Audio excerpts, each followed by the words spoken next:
Chers élèves, soyez les bienvenus dans votre chaîne PhysicWay. Dans cette vidéo, on va faire la résolution d'un exercice extrait de l'examen national. Faites pause pour lire attentivement l'énoncé ou encore télécharger la version PDF dont le lien est indiqué dans la description au-dessous de la vidéo. Prenez votre temps pour résoudre l'exercice avec soin, comme si vous étiez dans la salle d'examen, avant de visionner la résolution de l'exercice. Bon courage. On commence par choisir le système étudié, c'est le skieur, et faire le bilan des forces. Le skieur est soumis à son poids P et à la réaction de la piste R. Après, sur un schéma clair, je vais représenter les vecteurs force qui s'exercent sur le skieur. Le poids est les verticales orientées vers le bas, donc perpendiculaires au plan horizontal, et R elle est inclinée dans le sens contraire du mouvement, puisque le contact entre le skieur et la piste se fait avec frottement. Dans un repère terrestre considéré galiléen, on va écrire la deuxième loi de Newton. Il va s'écrire P plus R égale à MAG. Après, je vais projeter cette relation sur les axes du repère OX', Y'. J'aurai donc Px plus Rx égale à MAX. Py plus Ry égale MAY. Après, je vais projeter les vecteurs pour avoir les expressions de Px et de Py. Là, c'est la projection de P, Px. La projection de l'extrémité, je vais mettre une petite flèche. Je constate que la flèche est orientée dans le sens de l'axe OX'. Donc, Px est positif. Même chose pour Py. Py, je mets une flèche à l'endroit de la projection de l'extrémité. Je constate que cette flèche est orientée dans le sens contraire de l'axe OY'. Donc, Py est négative. Cette direction est perpendiculaire à celle-là. Cette direction est perpendiculaire à celle-là. Donc, ces deux angles sont deux angles à côté perpendiculaires. Donc là, j'ai l'angle alpha. Même chose ici. Là, j'ai un angle droit. Là, c'est le côté opposé. Et là, c'est l'hypoténuse. Donc, j'aurai sinus alpha égale à Px, qui est positif, sur P. Donc, j'aurai Px égale mg sinus alpha. Ça, c'est le côté adjacent. Ça, c'est l'hypoténuse. Donc, j'aurai cosinus alpha égale Py, elle est négative. Donc, c'est moins Py sur P. Donc, je remplace Px et Py par leurs expressions et j'obtiens cette expression. Le mouvement, il se fait dans le sens de l'axe OX' et la vitesse augmente. Elle passe de 0 en A à VB en B. Donc, le mouvement est accéléré dans le sens de OX'. Donc, AX est positive et elle est égale à, je vais la remplacer par A. Lors de son mouvement, G se déplace parallèlement à l'axe OX'. Donc, Y reste constant. Y reste constant, donc sa dérivée première sera nulle, ainsi que sa dérivée seconde. Ça veut dire que AY est égal à 0. Et je remplace dans ces deux équations. Donc j'aurai moins Rx égale à mg sinus alpha moins A. Et Ry, j'ai fait passer ça de l'autre côté, donc Ry est égal à mg cosinus alpha. Je veux établir l'expression du coefficient de frottement tangente phi. Or, l'angle phi, l'angle de frottement, elle est là. Donc, je vais d'abord faire un schéma plus clair pour pouvoir travailler tranquillement. Donc là, c'est le vecteur R. Là, c'est la normale à la piste, c'est l'axe OY'. On voit que la projection de R sur l'axe OJ',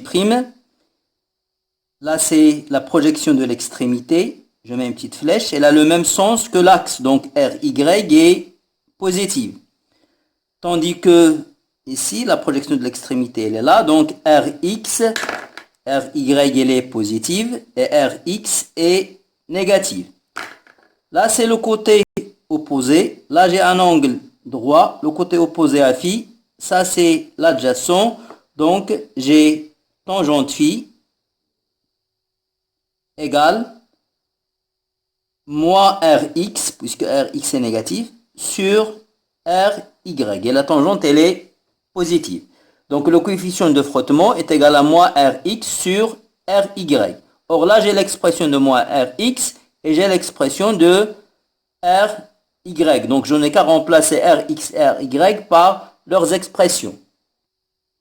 Et j'obtiens la relation tangente phi égale à G sinus alpha moins A sur G cos alpha après avoir simplifié la masse petit m. Cette relation, je vais lui donner le numéro 1. La question 1-2. À l'instant TB égale à 10 secondes, le skieur passe par le point B. Calculez la valeur de l'accélération A. La relation A est une relation qui relie A, alpha, G et phi. G, alpha et phi sont des constantes, donc A est une constante. Donc le mouvement de G est rectiligne uniformément varié. Donc je peux écrire Vx, donc Ax égale constante. Donc je peux écrire Vx égale à A fois T plus une constante qui est V0x. Or, V0x, la vitesse en A est nulle, donc reste Vx égale à AT. Donc A est égal à Vx sur T. J'applique cette relation au point B, donc j'aurai A égale VB, VXB c'est VB, puisque VB est orienté dans le sens de l'axe X', sur la date TB qu'on m'a donnée, et je calcule petit a. Petit a est égal à 2 mètres par seconde carré. Pour obtenir la valeur de tangente phi, il suffit de remplacer A par sa valeur dans la formule 1. Et j'obtiens tangente phi est égal à 0,15. La question 1.3. Montrez que l'intensité de la force R exercée par le plan AB, c'est-à-dire par la piste sur le skieur, s'écrit sous la forme mg cos alpha racine carrée de 1 plus tangente phi au carré et calculer R. Le repère AX'Y' est un repère orthonormé. Donc, je peux écrire la norme de R sous la forme racine carrée de Rx au carré plus Ry au carré. D'après cette relation, je peux élever au carré à gauche et à droite, donc j'aurai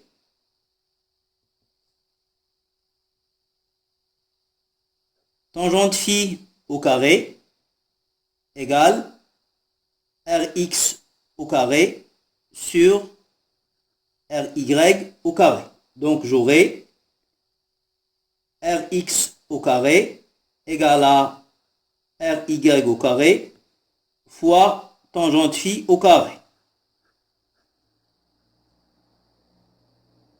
Je remplace Rx carré par son expression.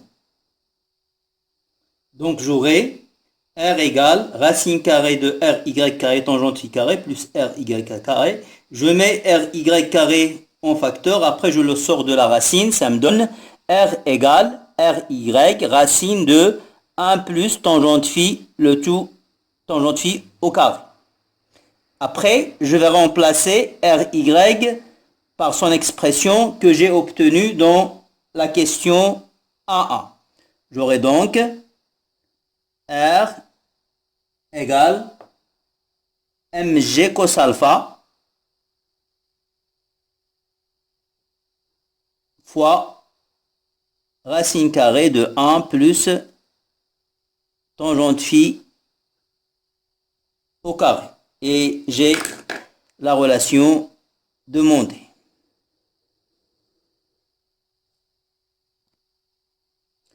Une fois le skieur arrivé en C, il quitte la piste BC avec une vitesse initiale VC inclinée par rapport à l'horizontale d'un angle alpha.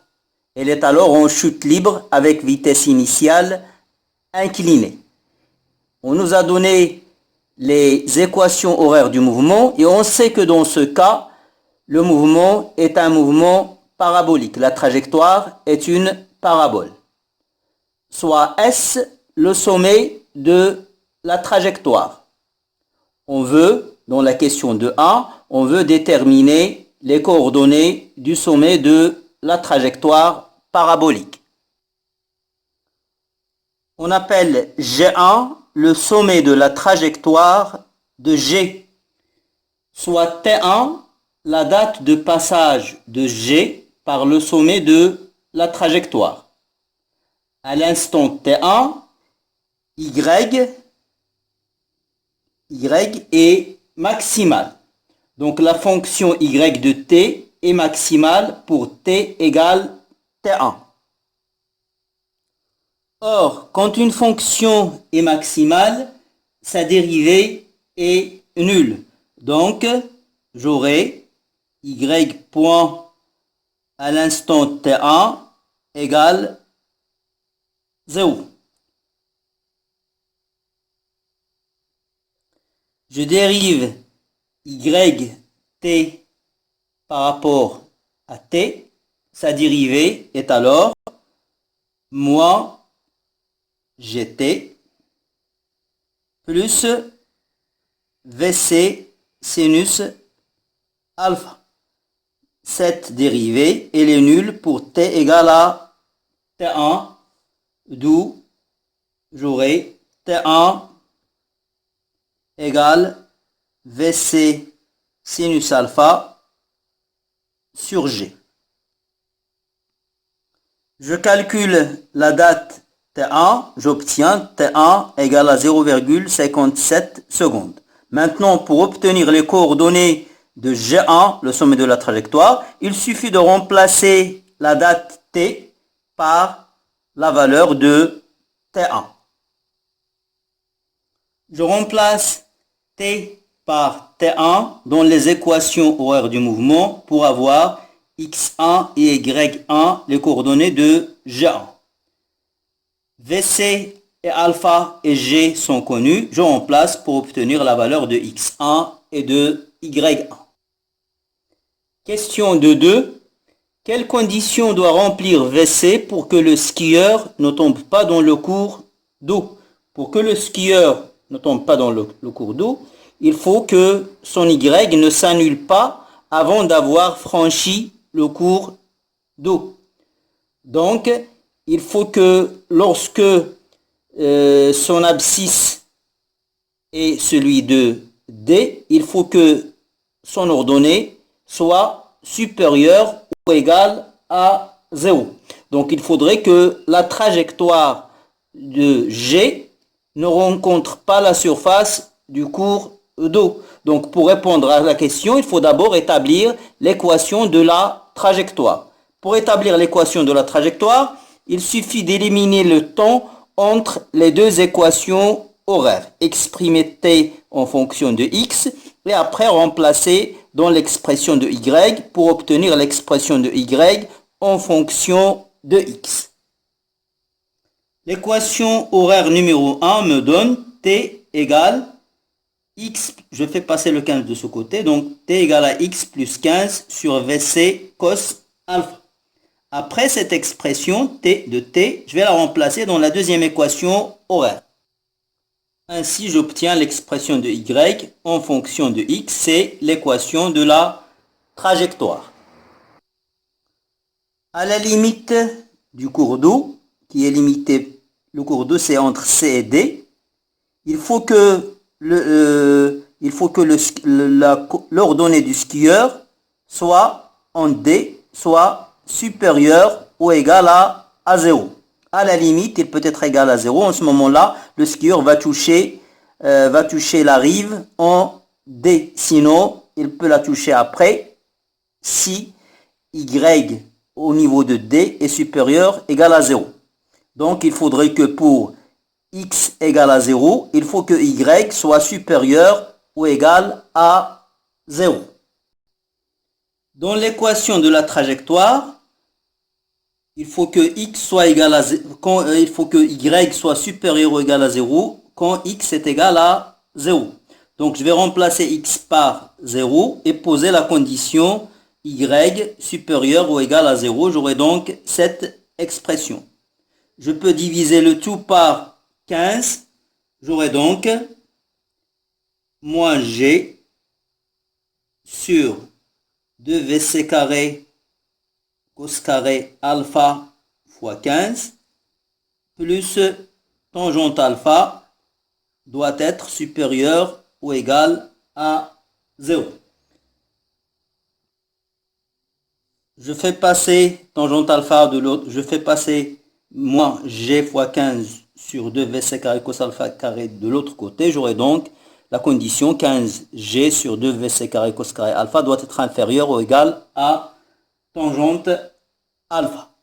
Donc, la condition que doit remplir vc carré, donc là je laisse 15g sur 2, je fais passer tangente alpha de ce côté, ça sera cos carré alpha fois tangente alpha doit être inférieur ou égal à vc au carré. Je prends la racine carrée des deux membres de l'égalité, donc je dois avoir vc doit être supérieur ou égal à racine carrée de 15g sur 2 cos carré alpha fois tangente alpha. Or, tangente alpha, elle est égale à sinus alpha sur cos alpha, donc je remplace dans l'expression, je simplifie le cosinus alpha avec le carré, la condition donc, ça sera VC doit être supérieur ou égal à racine carrée de 15g sur 2 cos alpha sin alpha. Or, on sait que 2 cos alpha sin alpha, c'est sinus 2 alpha. Donc, pour que le skieur ne tombe pas dans le cours d'eau, il faut que VC soit supérieur à 15g sur sinus 2 alpha. Donc, VC doit être supérieur ou égal à 15,13 mètres par seconde. Merci pour votre attention et à une prochaine vidéo, Inch'Allah.